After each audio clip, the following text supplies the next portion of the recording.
They told me I was dead, not in a dream, not in a nightmare, but at the bank while I stood there breathing.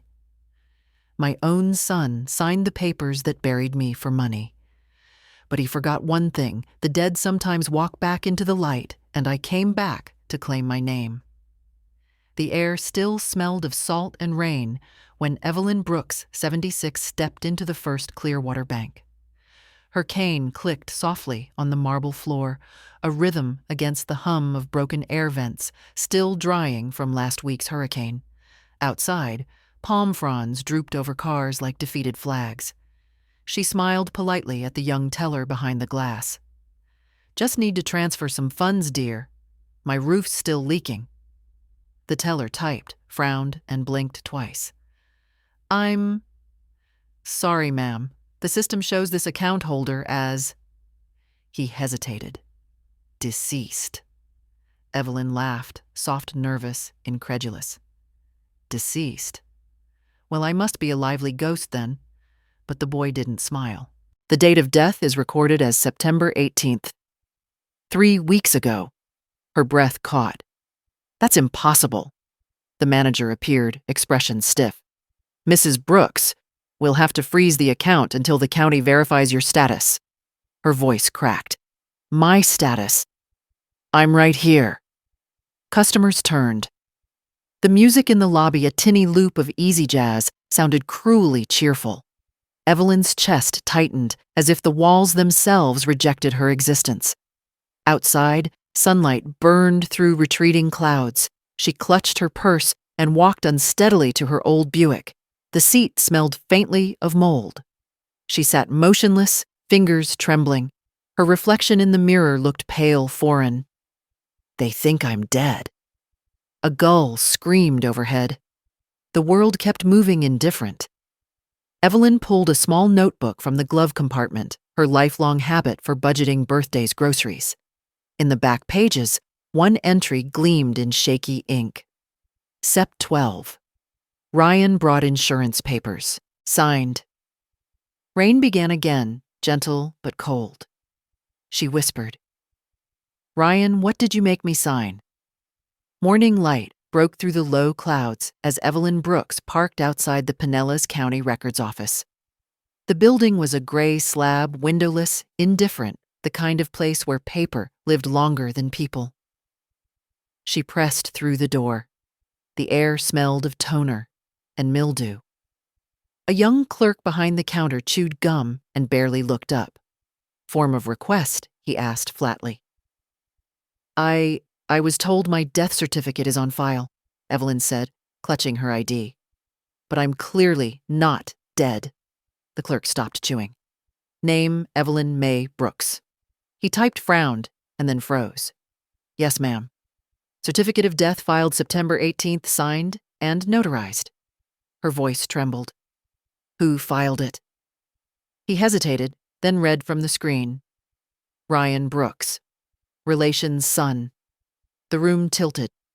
Evelyn steadied herself on the counter. There must be a mistake. Maybe the clerk said sympathy, fading back into procedure. "But we can't reverse it here. You'll need legal counsel to petition for status correction. Until then, you're technically deceased." "Technically deceased," she echoed. "Yes, ma'am. That's the term." She walked out slowly, the automatic door hissing behind her like a sigh. The sun hit her eyes, too bright, too cruel. On the steps she sat down and stared at her trembling hands. The ink smudges from her notebook still marked her fingers, proof she had touched something real. People passed by, scrolling on phones, rushing to lunch. No one noticed the old woman sitting under the county seal trying to prove she existed. The wind picked up again, carrying the scent of wet asphalt and ocean salt. Evelyn whispered, half to herself, half to heaven. "My own son buried me on paper." The rain returned by noon, thin and steady, like the world was trying to wash her away again. Evelyn Brooks drove home in silence, the wipers dragging across the windshield with a tired rhythm. Every bump of the road echoed through her chest. Inside her small pastel house, the storm's smell lingered: wet wood, old coffee, and the faint perfume of loss. She hung her soaked coat, sat at the kitchen table, and stared at the clock. The ticking sounded louder than her heartbeat. On the counter sat her blue folder: insurance, house, and health. She opened it slowly. Neat rows of receipts and forms, her handwriting from decades of careful saving. And then new pages printed, fresh smelling of toner. Storm relief addendum. Sunglade Mutual, Ryan's handwriting beside hers. She pressed her palm over the signature line. It was her name. She had signed it. Flashback 3 weeks earlier. Ryan had come after dark rain still heavy on the windows. He'd brought flowers, something he hadn't done in years. Just some paperwork, Mom. FEMA stuff, small insurance update, everyone's doing it post-storm. He had smiled, that hurried, strained smile of a man cornered by his own lies. Evelyn had trusted him. She'd fetched her glasses, signed the paper where he pointed, and watched him tuck it away. He'd kissed her forehead. You'll thank me later. Now that same signature stared back like a wound. Her own handwriting had killed her. Thunder rolled again. She rose shakily, found her old phone book, and dialed Ryan's number. Straight to voicemail. Ryan, it's Mom. Please call me. Something's wrong. No reply. Evelyn's eyes burned. She looked out the window, neighbors hammering repairs, kids splashing puddles, life going on. Inside, she whispered to the empty room, You didn't just steal my money? Ryan, you stole my name. The refrigerator clicked off, leaving the house in a hollow silence that felt colder than the storm itself. She picked up her keys, her notebook, and the blue folder. The car door slammed like a gavel. If the law thought she was dead, she would make them see a ghost that refused to vanish. By the time Evelyn Brooks reached downtown Clearwater, the sky was the color of wet cement. Her tires hissed through puddles as she parked in front of Morton and Hayes Legal Services, the firm that had once handled her late husband's will. Inside the office smelled like dust and resignation. The brass plate on the desk read, Closed, retired effective July 2024. Her heart sank. Mrs. Brooks, a gentle voice asked. A woman in her late 50s stood by the door, raincoat, unbuttoned, eyes sharp but kind. I'm Delia Nguyen. I used to share office space with Mr. Morton. Are you all right? Evelyn forced a small smile. No one believes I exist. Over tea in paper cups, Evelyn told her everything, the bank, the certificate, Ryan. Delia listened in silence, only interrupting to jot notes in neat block letters. When Evelyn finished, Delia leaned forward. You're not the first person I've met erased by paper, but you might be the first erased by her own child. Evelyn's eyes glistened. What do I do? Delia opened her laptop. First, we check the payout. You said it was Sunglade Mutual Insurance, she typed. Waited, frowned. There's a record of a claim approved and paid 2 weeks ago. $250,000. Beneficiary Ryan Brooks. The room felt smaller. Evelyn gripped the table edge. He cashed it already. Delia nodded. He declared you deceased on September 18th. The claim was processed on the 24th. Silence pressed in. Delia's tone softened. Mrs. Brooks, you can't fight this alone. I'll take your case pro bono if I must, but we'll need proof you're alive and evidence of fraud. Evelyn exhaled shakily. Proof I'm alive, she murmured. I suppose my word isn't enough anymore. Delia smiled sadly. It will be. Once we make the world hear it. Outside, thunder cracked again. But this time, Evelyn didn't flinch. Somewhere between fear and fury, she felt the first flicker of resolve. If they buried me on paper, she whispered, I'll rise in ink. The Sunglade Mutual Insurance building glistened under the weak Florida sun, all mirrored glass and manicured hedges, a fortress built to look friendly. Evelyn Brooks hesitated before the revolving doors, clutching her blue folder like armor. Inside, everything smelled of disinfectant and new carpet. A receptionist with polished nails smiled mechanically. "Name, please, Evelyn Brooks. I'm here to correct a mistake Evelyn said." The woman typed frowned. "Our system shows that the policyholder, deceased. You'll need to schedule an appointment for claim review."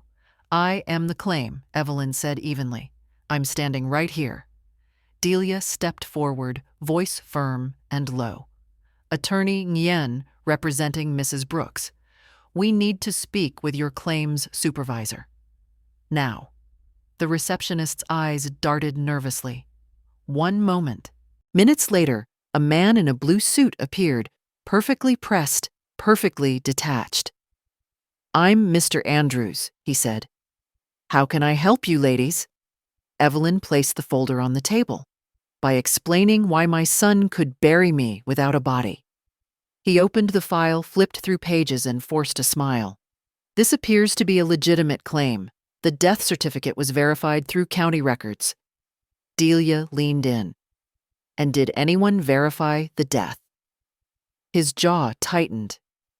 "That's not our department." Evelyn's voice trembled but didn't break. "You paid my son to erase me. You didn't even check if I'd stopped breathing." For the first time, Andrews looked uncertain. "Ma'am? If what you're saying is true, we'll initiate a review process." "Do that," Delia said sharply. "But understand, we're filing for full investigation, insurance fraud, identity theft, and procedural negligence." The man swallowed hard. "Understood." As they walked out, Delia whispered, "He's hiding something. Someone inside fast-tracked that claim." Evelyn looked up at the storm clouds gathering again. "Then we'll find whoever thought it was easy to kill an old woman." Lightning flickered on the glass behind them. Two reflections walking away. One lawyer, one ghost, both very much alive. By dawn, Clearwater was painted gold again. But for Evelyn Brooks, the sunlight no longer meant warmth, it meant exposure. Every truth she uncovered burned. At Delia's small office, papers covered the table like a battlefield. Coffee cups, files, and a laptop humming with digital ghosts. Delia's voice was calm, but clipped. "I ran a background search through the state's insurance register. Ryan Brooks's claim was marked expedited, processed in 48 hours. That's impossible, unless someone pushed it." "Someone inside?" Evelyn asked. Delia nodded. "Or someone bribed inside." Evelyn stared at the screen where her son's signature appeared in smooth black ink right beside her own. For years, she'd been proud of how steady her handwriting stayed, despite arthritis. Now that steadiness had betrayed her. Delia clicked again, and a new document appeared. A property deed dated a week after the payout. "He bought a house," she said quietly. "Gated community, 5 bedrooms, cash purchase." Evelyn's lips parted. "With my life insurance." The lawyer didn't answer. She didn't need to. The silence said everything. Evelyn rose from the chair, trembling with something fiercer than sorrow. "He told me he couldn't afford Maya's tuition. He said the bank took everything." Delia watched her closely. "We'll confront him soon, but we need to play this smart. Anger won't win in court. Proof will." "I've given him proof of love for 40 years, Evelyn whispered. "He gave me paperwork for a grave." She turned toward the window. Outside, kids laughed, water sprinklers hissed. The world continued bright and ordinary, as if mothers didn't die on paper and wake up in silence. Her phone buzzed a notification she didn't expect. A real estate newsletter Ryan used to send her years ago, still in her inbox. The headline read, "The Brooks Group expands into Bayfront luxury homes." She clicked the link. There he was, her son, in a navy suit, smiling before a white mansion, with "sold" in gold letters. His hand rested on Maya's shoulder, his wife beside him, all teeth and pride. The caption, "Family resilience through hard times." Evelyn's chest tightened until she could barely breathe. "He used me," she whispered, tears blurring the screen. "He used my death to look alive." Delia placed a hand on her shoulder. "We'll make him face it. Every signature, every lie." Evelyn nodded, wiping her tears with the back of her hand. Her voice steadied like a blade. "Then let's start digging. I want the world to know who built that house and what it cost." Thunder rolled again outside, but this time the storm didn't frighten her. It sounded like applause. The new subdivision gleamed like another world. Bayfront Estates, the sign read, white marble letters against manicured palms. Each driveway was a photograph of success, glass facades, chrome cars trimmed lawns that never felt the storm. Evelyn Brooks parked her old Buick outside the gates. Her reflection in the windshield looked small and faded, the kind of face people overlook in supermarkets. But her eyes, they were alive, burning. Security cameras blinked red as she stood before the digital intercom. A guard's voice crackled through name and purpose. She hesitated, then said, "Tell Mr. Ryan Brooks his mother's here." Silence. Then static. Then nothing. The gate never opened. Evelyn's fingers curled around the bar's knuckles white. Beyond them, she could see the house, 2 stories of stone and glass sunlight glinting on wide windows, the same house Delia had shown her in documents. And in the yard, Ryan laughing with his wife, holding a glass of wine. Maya stood near the porch, her smile hesitant, her eyes distant. For a heartbeat, Evelyn thought she imagined it. Her son's voice floated faintly over the breeze. "We made it, babe. Told you the storm couldn't kill everything." The words sliced through her chest. A delivery van passed, honking lightly, and Ryan turned. His laughter faltered. His gaze caught the figure beyond the gate. For a moment, shock. Then a quick, deliberate retreat inside. The door closed. Curtains shifted. Lights dimmed. He'd seen her and chosen to hide. Evelyn's breath trembled, half sob, half fury. She whispered, "You buried me once. Now you shut the door twice." She stood there until the clouds thickened again, until wind swept leaves across the empty street. Finally, she turned and walked back to her car, her cane tapping the rhythm of defiance. Halfway down the road, her phone buzzed. A message from Delia. "Delia. Found something. A claims officer named Andrews fast-tracked your file. He's on Ryan's contact list. Lunch meetings, phone logs. It's dirty, Evelyn." Evelyn typed back her fingers, shaking with purpose. "Evelyn, then let's clean it in daylight." As she drove away, lightning flashed behind her, reflecting off the gated community's perfect, white fences built with her death certificate. In the rearview mirror, the mansion shrank into distance, but not out of her story. Evelyn's eyes narrowed. "If he won't open his door, I'll open everyone he tried to lock." The rain began again, harder this time, but she didn't turn the wipers on. She wanted the storm to blur everything except the truth. The rain hadn't stopped. It whispered against the windows, steady and tired, as Evelyn Brooks sat at her kitchen table alone again. Her tea had gone cold hours ago. The house hummed softly, the refrigerator's motor a faint heartbeat, in a room that no longer felt alive. On the wall hung a photo of Ryan when he was 8, missing front tooth, holding a seashell bigger than his hand. He'd found it on Clearwater Beach and said, "It sounds like forever, Mom." She used to believe that. That love once given lasted forever. Now she wasn't sure love survived paperwork. Evelyn opened her worn notebook, flipped to a blank page, and wrote at the top in shaky, deliberate letters, October 10th. "The day I was declared dead." Each word felt like carving into stone. Her pen moved slowly. "They said I was gone. My son made it official. He bought a house with the price of my disappearance." The ink bled where her hand trembled. She paused, staring at the wet streak on the page, unsure if it was rain from her sleeve or a tear. A knock echoed faintly. Wind against the siding, not a person. Still, she looked up. For a heartbeat, she imagined Ryan standing there, repentant, holding flowers again. But it was only the rain. She closed the notebook gently, whispering, "If I'm dead, then this will be my afterlife, written in my own hand." The thunder answered softly, far away. Morning came silver and restless. Delia Nguyen stood by the window of her small office phone, pressed to her ear. "Yes, Mr. Andrews," she said smoothly. "We have evidence that the claimant filed under fraudulent circumstances. You'll want to cooperate before this becomes a headline."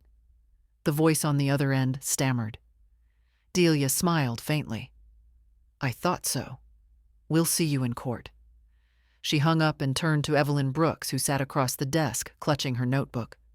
"They're scared," Delia said. "Which means we're finally being heard." Evelyn's lips curved into a trembling smile. "Good, because I'm tired of whispering." Delia reached for her coat. "We'll need your granddaughter. Maya. She can testify that you're alive and that Ryan knew it." Evelyn's expression softened. "Maya's innocent. She doesn't know any of this." "Then it's time she did," Delia said gently. That afternoon, Evelyn stood outside Gulf Coast College where Maya studied law. The campus glistened from the rain palm leaves, dripping air thick with humidity and youth. Students passed by laughing under umbrellas. Evelyn waited, feeling ancient and invisible, until she saw her Maya. 24, dark hair, damp face bright with purpose.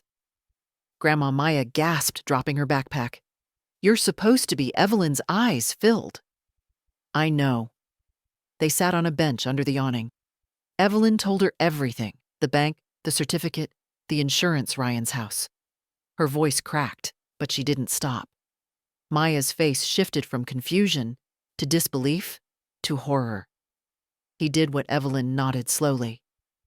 "Your father made me disappear, sweetheart." Rain tapped harder above them. Maya covered her mouth, shaking her head. "No. He said the storm destroyed your records, that you were moving to a nursing center." "Oh my God!" She stood abruptly, pacing, hands trembling. "He lied to me. He buried you and smiled while doing it." Evelyn rose too, placing a hand on her arm. "We can't change what he did, but we can make sure the world knows I never stopped living." Maya met her grandmother's gaze, tears spilling. "Then we fight. For your name, for justice. For every old woman who got erased because someone wanted money." Thunder rolled over the bay. Delia approached, umbrella in hand, her voice steady. Then it settled.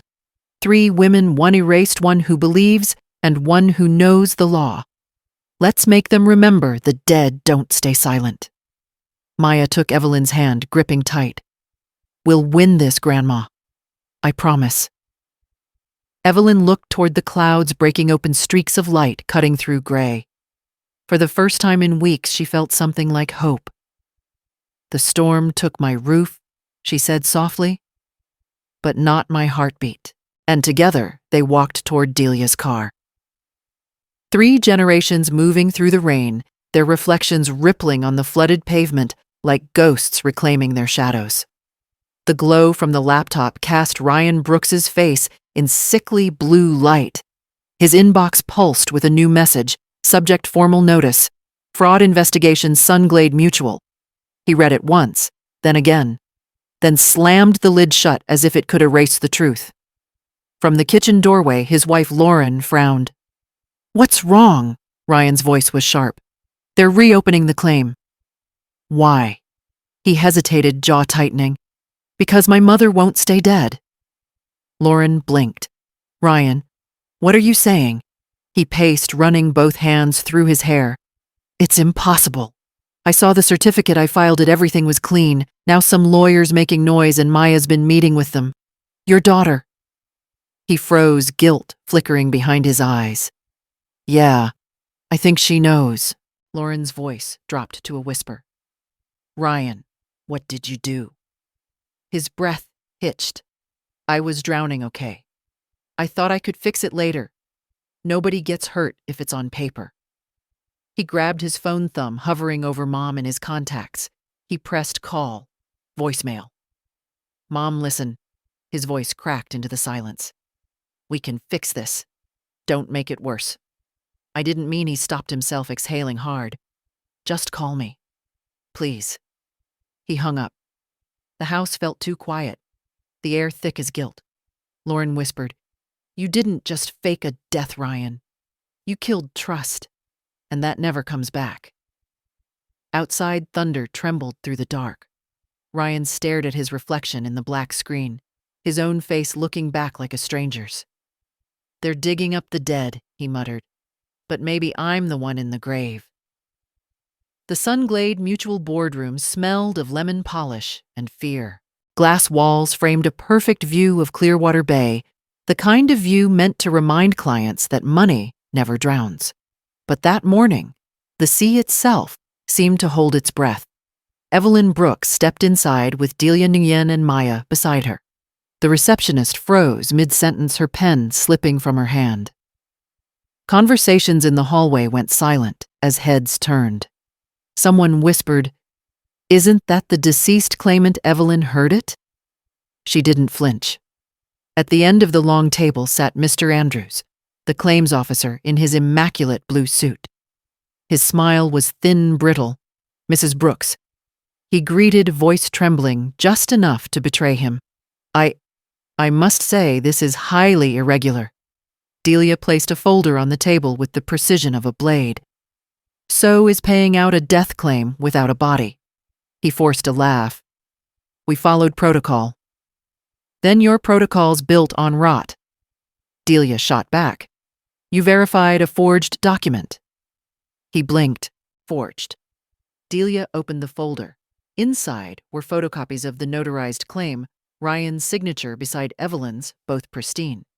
"Notice the timestamp," she said. "Filed at 2:46 p.m., notarized at 2:30. Andrews frowned. "That's standard filing lag."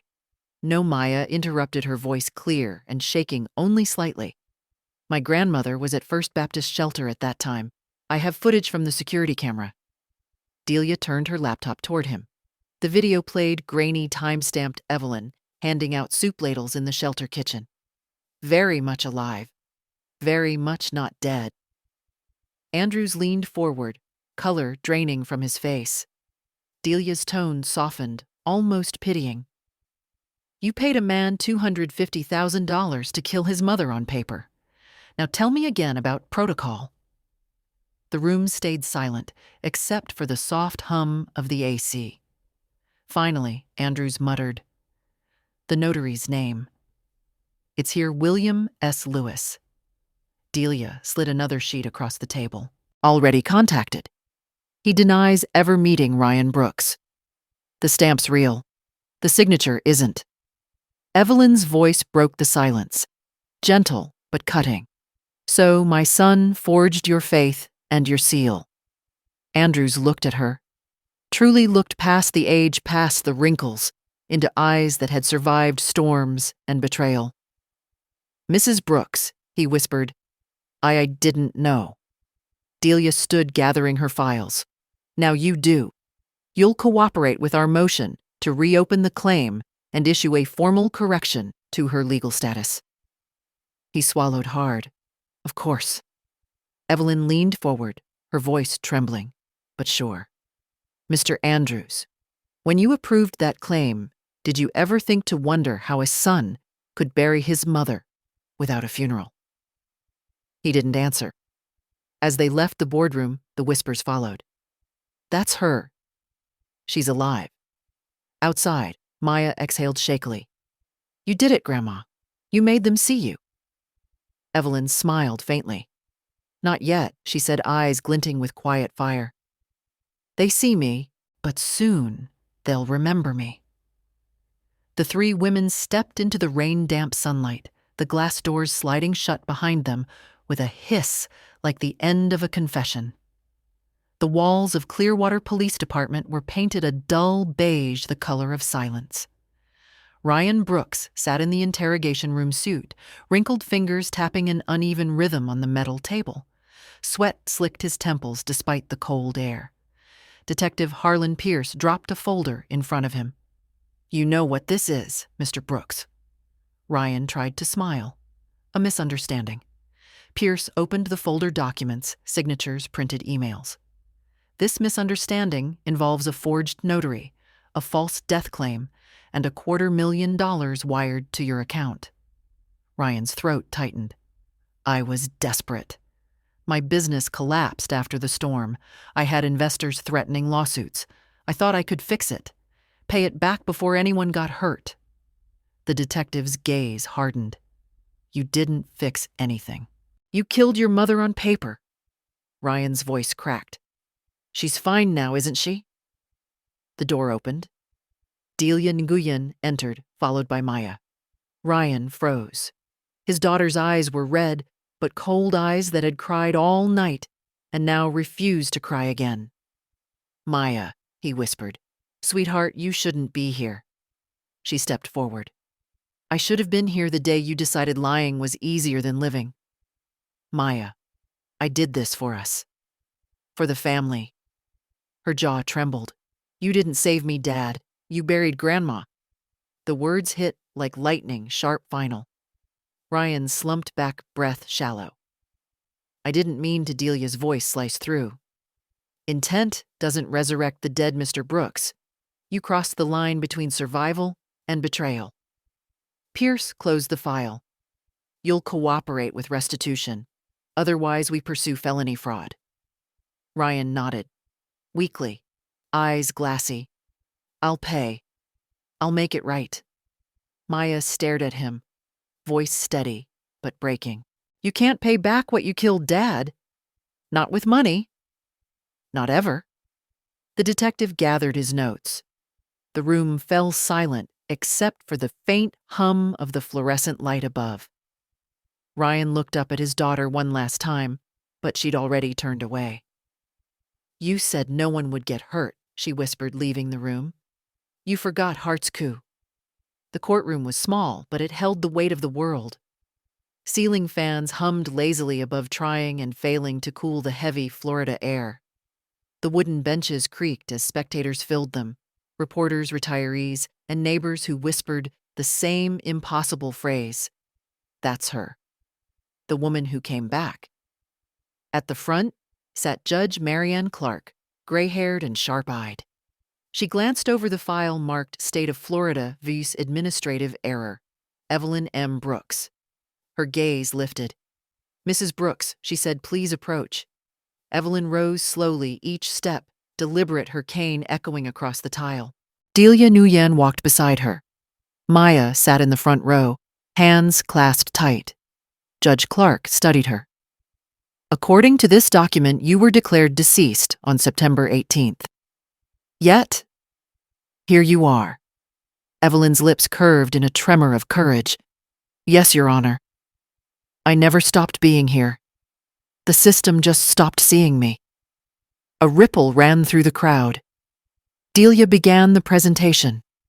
"Your Honor, my client's death was fabricated by her son Ryan Brooks with the assistance of a complicit insurance employee. We have certified timestamps, witness affidavits, and video proof that Mrs. Brooks was alive at the time of her alleged death." She played the footage on a portable screen, the grainy shelter video Evelyn handing out soup 3 days after her death. Then, side by side, the falsified claim with her forged notary seal. The judge leaned forward. "And the payout deposited to Mr. Ryan Brooks used for a property purchase under the company name Brooks Realty Holdings 6 days after processing." Gasps. Reporters scribbled furiously. Judge Clark turned to Ryan, seated beside his lawyer at the defense table. His once perfect suit hung loose, his hands trembling. "Mr. Brooks," the judge said quietly, "do you dispute these facts?" Ryan's voice barely rose above a whisper. "No, ma'am. I thought I could fix it before she found out." Evelyn turned to him, her voice steady, soft and devastating. "You didn't just take money, Ryan. You took my name, my breath, my place in the world. He swallowed, eyes wet. I'm sorry, Mom. The judge's gavel struck lightly once. Apologies do not restore the living. The silence deepened. Delia stepped forward again, holding up a single page. Your Honor, we petition for full reinstatement of Mrs. Brooks's legal status, identity, benefits, and estate rights, and for an official recognition of administrative negligence within Sunglade Mutual. Judge Clark scanned the papers, then looked at Evelyn. You've waited long enough, Mrs. Brooks. Her gavel struck 3 times. Effective immediately, the record of death for Evelyn May Brooks is nullified. She is hereby recognized as alive and in full legal standing. The courtroom exhaled as one. Evelyn's knees nearly gave, but Maya caught her tears streaming freely. Cameras flashed, voices rose. Yet in the center of the noise stood one woman who had walked out of her own grave. Evelyn lifted her chin. Her whisper meant for no one and everyone. I told them I was alive. Now the world believes me. Even the judge's expression softened. Welcome back, Mrs. Brooks. Outside thunder rolled in the distance again, but this time it didn't sound like warning. It sounded like applause. The courthouse emptied slowly, voices fading into the Florida afternoon. Reporters chased, quotes, shutters clicked, and by the time Evelyn Brooks stepped outside, the world already had its headline, The Woman Who Proved She Was Alive. But beyond the noise, in a quiet side corridor, Ryan Brooks waited. No cameras, no lawyers, just the hollow hum of an air vent and a silence neither of them knew how to fill. He looked smaller now, shoulders bent, eyes ringed with sleepless regret. Mom, he whispered. You didn't press charges. Evelyn didn't answer at first. She just studied him, the man she'd raised, the boy she'd once chased through summer rain with ice cream melting down his arm.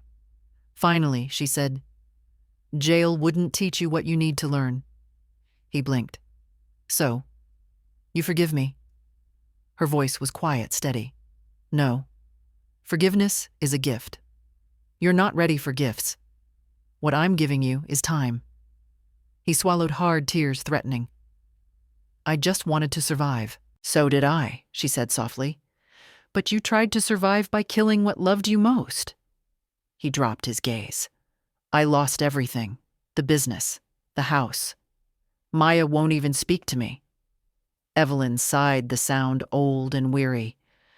Those are the walls you built, Ryan. You're living in your own prison. Some prisons don't need bars, only guilt. He looked up, voice cracking. Is there a way out? Maybe, she said, eyes gentle but firm. You start by living honest, by facing what you did every single morning until you can meet your reflection without shame.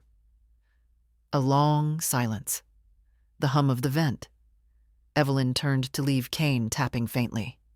Mom, he called. She paused, not looking back. Thank you for not burying me the way I buried you. Evelyn's voice was a whisper over her shoulder. Don't thank me, Ryan. Just stay alive the right way this time. She walked out into the sunlight, free, visible, unafraid. Behind her, the sun, who once erased her, sat down on the cold bench and finally cried. The next morning dawned soft and gold, the kind of light that made Clearwater Bay look like forgiveness itself. Evelyn Brooks sat in Delia Nguyen's office, sunlight pooling over piles of legal papers like quiet blessings. On the table lay a thick folder stamped in bold, irrevocable trust agreement. Beneficiary Maya Brooks. Maya sat beside her grandmother, hair tied back, eyes still puffy from everything she had seen. She looked at the papers, then at Evelyn. Are you sure about this? Evelyn smiled faintly. I'm old Maya, but not confused. My son thought death could take everything from me, so I'll give what's mine to life instead. Delia adjusted her glasses. Once you sign this, the house savings accounts, all of it transfers to the trust. No one, not Ryan, not the insurance company, can touch it again. Evelyn nodded slowly. Good. Let's make this the last signature that defines me. Delia slid the final page forward. The pen felt heavy in Evelyn's hand, heavier than the cane she leaned on, heavier than the grief she carried. She signed her name each letter, steady, proud, alive. When the ink dried, Delia reached across and shook her hand. It's done. The sound of the pen cap snapping closed echoed like a seal on a new life. Evelyn exhaled deeply. Her eyes found Maya's. You know, she said softly, I used to think giving life happened once, but I was wrong. I gave life twice, once to my son and once to myself. Maya's throat tightened. Grandma. Evelyn touched her cheek gently. Promise me you'll protect this, not just the money, but the meaning of it. Everything I built wasn't for comfort. It was for courage.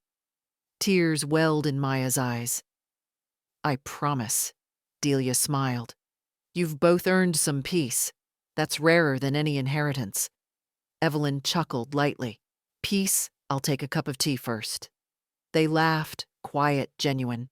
As they packed the papers, Evelyn glanced out the window. Across the street, a mother pushed a stroller, sunlight catching in her hair. The world looked brighter, cleaner. She whispered almost to herself, I used to live like a shadow in my own house. Now I live like light in someone else's future. Maya squeezed her hand. You're free, Grandma.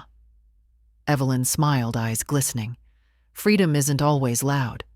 Sometimes it just feels like breathing again. The camera of life pulled back 3 women's sunlight papers, laughter that didn't erase pain but rose above it. The world tried to write my ending, Evelyn murmured. I chose a new chapter. And for the first time in years, she left a lawyer's office, not with fear, but with wings. By the end of the week, the story had spread farther than Evelyn Brooks ever imagined. Local papers called her the woman who refused to stay dead. Morning shows replayed her courtroom photo. A small woman with silver hair and eyes that looked too calm for the chaos she'd survived. Her mailbox overflowed. Handwritten letters, postcards, even emails from strangers. Delia helped her sort them while Maya made tea. This one's from Ohio. Maya read aloud. A woman says her son forged her pension checks for years. She never thought she could report it until she saw you. Evelyn's hands trembled as she unfolded another letter. It was written in blue ink, the handwriting shaky but determined Mrs. Brooks. They told me I was crazy when I said my daughter took my benefits. I thought I'd die quietly. Then I saw you on TV. You made me believe my voice still matters. Evelyn pressed the paper to her chest, tears glistening. I didn't mean to start anything, she whispered. Delia smiled. Change rarely starts on purpose. The phone rang, a soft tone cutting through the moment. Maya answered, then handed it over. It's a Mrs. Henderson. She saw your interview. Evelyn took the call. A frail voice came through the line. You don't know me, dear, but I wanted to say thank you. I was declared dead once too by my own family. But after you, I went down to the courthouse today. They fixed it. They said it was because of you. Evelyn's breath hitched. Oh, honey, no one should have to beg to exist. The woman's voice quivered. You gave me back my name. When the call ended, Evelyn sat in silence, sunlight warming her shoulders. For the first time in years, the air in her house felt soft, alive. She looked at Maya and Delia, her new family forged not by blood, but by truth. It started with one mistake, she said quietly. But maybe it ends with 1,000 women finding themselves again. Outside, children laughed somewhere down the street. The sound didn't sting anymore. It sounded like hope. The rain came suddenly, heavy and uninvited. Sheets of water blurred the streetlights as Evelyn Brooks poured herself a cup of tea, listening to the soft thrum against the porch roof. She thought the storm sounded gentler now, until headlights swept across her front window. A car door slammed. Through the curtain, she saw him. Ryan soaked to the bone, his shoulders slumped under the downpour. He didn't bring an umbrella, just the desperate courage of a man with nowhere else left to stand. Evelyn opened the door before he could knock. Rain misted through the screen, the smell of wet asphalt and regret rushing in. "Mom," he said, voice breaking. She didn't move. "You should have waited for the storm to pass." He looked at her, eyes red. "I already did. It never did." The silence between them filled with thunder. Ryan took a shaky breath. "I've been going to counseling, financial restitution meetings. I'm paying the insurance company back one check at a time. I'm trying." Evelyn nodded faintly. "Good. Trying is what people do before they change. Changing is what they do after." He stepped closer to the porch. Light rain dripping from his hair. "I know words don't matter now, but I'm sorry. Not for getting caught, for forgetting who you were." She looked at him carefully, her voice steady and soft, like rain on glass. "You didn't forget who I was, Ryan. You forgot who you were." He swallowed his lip, trembling. "How do I fix something like this?" Evelyn's eyes glistened, but no tears fell. "Forgiveness isn't a door, son. It's a distance you have to walk yourself. I can't walk it for you." Ryan exhaled shakily, staring at the ground. "I thought you'd never speak to me again." "I thought so too," she whispered. "But silence doesn't heal. It only hardens." He nodded, looking away, ashamed. "Maya still won't answer my calls." "She will," Evelyn said. "One day. When she sees you walking the distance, not just talking about it." For a long time, neither spoke. The rain softened, dripping from the gutters in quiet rhythms. Evelyn handed him an old umbrella leaning by the door. "Take this," she said. "You'll need it more than I will." Ryan's hand brushed hers as he took it. Fragile contact electric with memory. "Thank you," he murmured. "Don't thank me. Just keep walking." He turned umbrella opening with a small gasp of air. The storm reflected on the wet street like broken glass. As he reached the car, Evelyn called after him, her voice trembling but clear. "Ryan, stay alive the right way this time." He looked back, tears lost in the rain, then nodded. When he drove off, the taillights faded into red streaks, leaving the night silent again, except for the wind. Evelyn stood there, hand over her heart. The umbrella stand beside her was empty, but for the first time the emptiness didn't feel like loss. It felt like space for something new to grow. The letter arrived on a Thursday morning, plain white envelope, no ceremony, just the government's stamp in the corner. Evelyn Brooks almost didn't open it at first. She'd been through too many papers that stole things from her. Her name, her freedom, her peace. But this one felt different. She slid it open with the edge of her spoon, her tea still steaming beside her. Inside was a single page. Black ink. Simple text. Correction of record verified living status. The erroneous registration of death under the name of Evelyn May Brooks is hereby nullified. All rights, benefits, and legal identities are reinstated, effective immediately. The words blurred. For a moment she couldn't breathe. Then slowly her hand went to her mouth, and she laughed the kind of laugh that starts as disbelief and ends as release. She whispered, "I'm alive." On paper, in ink and truth. Tears slid down her cheeks. Not sad tears, weightless ones. The world outside was soft with wind. She stepped onto her porch, the paper trembling in her hand.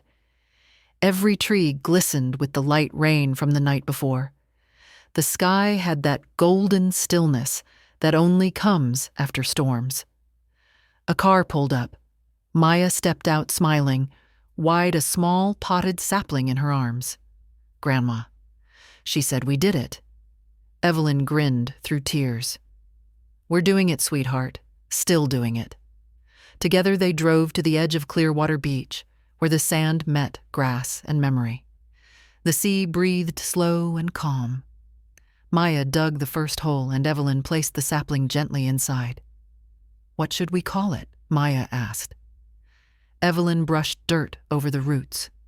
"The tree of return," she said softly, "because everything good eventually comes home." They stood in silence as the wind carried salt and sunlight across the water. Then Maya's phone buzzed a message from Ryan. One line only, first payment sent. $1,000. More to come. Maya showed her the screen. Evelyn nodded, folding the letter and placing it in her pocket. "Good," she said. "Let him plant his own tree someday." The camera of life pulled back. 3 symbols: a mother reborn by truth, a granddaughter holding hope, and a son learning repentance, $1 at a time. The wind lifted Evelyn's gray hair light, catching it like silver thread. She whispered, almost to the sea, "They tried to erase me, but even ink can't drown a heartbeat." Maya smiled.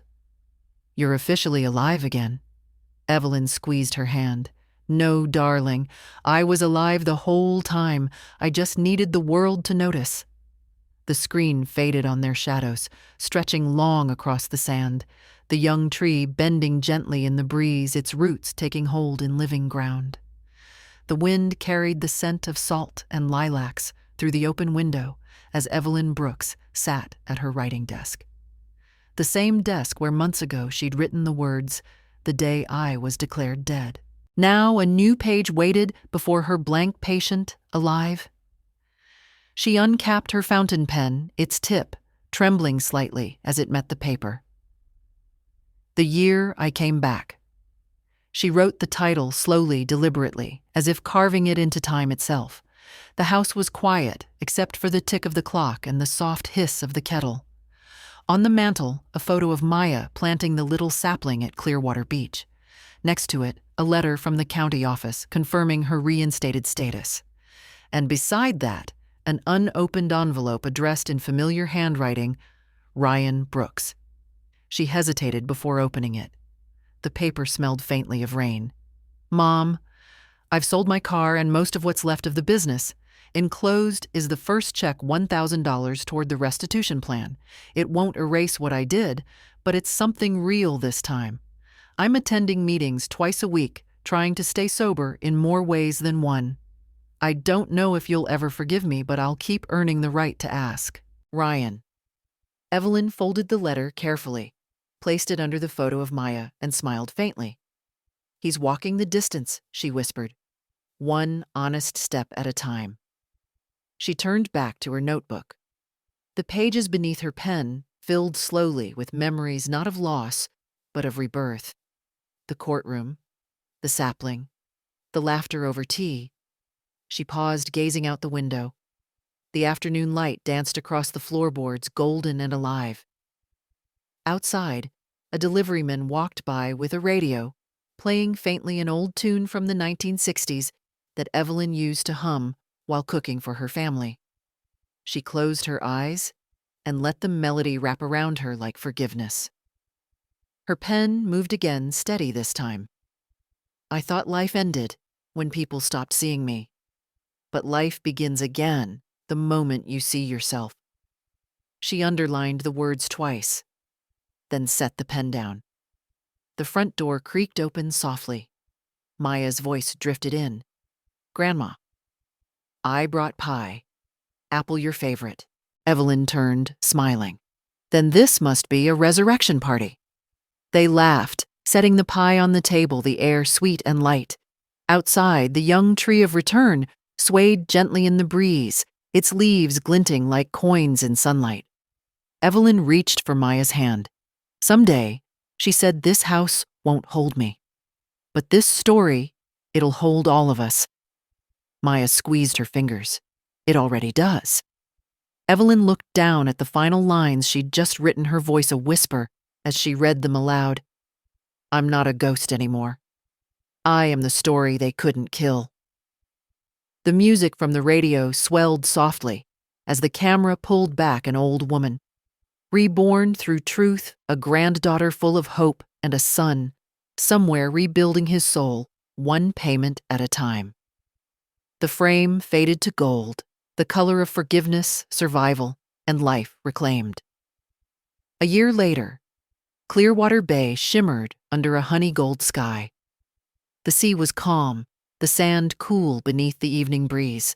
Evelyn Brooks stood beside Maya, now wearing her Navy graduation robe.